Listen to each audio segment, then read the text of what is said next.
In this industry, everyone knows producers, but more often than not, we find that there's three different types of salespeople at an organization. These could be individuals that wrote a lot of new business at the beginning of their career, but there was some sort of barrier that prevents them from consistently writing new business.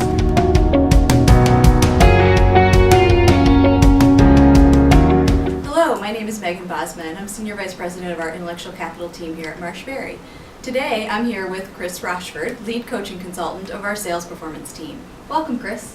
Hey, thanks for having me, Megan. Can you tell me a little bit about the role of the Sales Performance team at Marshberry? Yeah, in our sales performance team, we work with producers to initially train them and then coach them to make their sales process repeatable and grow their book of business. And then we work with executives to build the infrastructure so they can be successful. That's great. You have an upcoming CounterPoint article. Can you tell me a little bit about some of the terms you're using in that article, such as producer, reducer, and coaster? And what's the difference between those terms? Yeah, obviously we had a little bit of fun with the title. In this industry, everyone knows producers, but more often than not, we find that there's three different types of salespeople at an organization. And usually they know their producers, they know who their low performers are, the reducers, but they don't pay attention to the middle 60%, which we call the coasters. Okay. And why are they called coasters? Well, these could be individuals that wrote a lot of new business at the beginning of their career, but there was some sort of barrier that prevents them from consistently writing new business, and we talk a little bit about that in the article. Okay.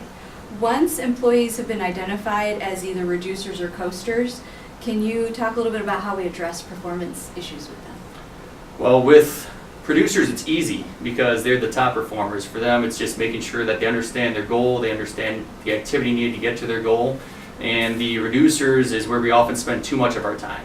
And that's where we're helping them babysit renewals or we're putting out fires for E&O. But where the biggest miss is that we don't address the middle 60%. And the middle 60% sometimes are in a position where they just don't have capacity to sell, or they just haven't had consistent coaching and training beyond metrics. So we talk a little bit more about that in the article as well. Great. Can you give me an example of a time when this process has helped to revive a sales team? Oh man, we've met with thousands of organizations in the past 4 or 5 years, and usually the whole reason we meet with them is because they have this challenge. And I can think of an example where we met with a firm that the producer said, I love all the stuff that you shared at Marshberry, but I just don't have the time to implement this stuff. And then we took a look at their book of business and saw that they had 700 plus accounts.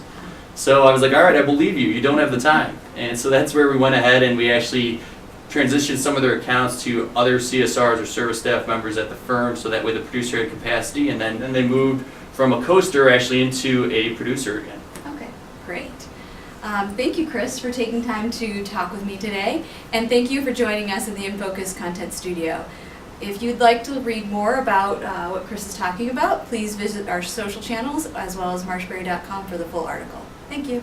Thanks, Megan.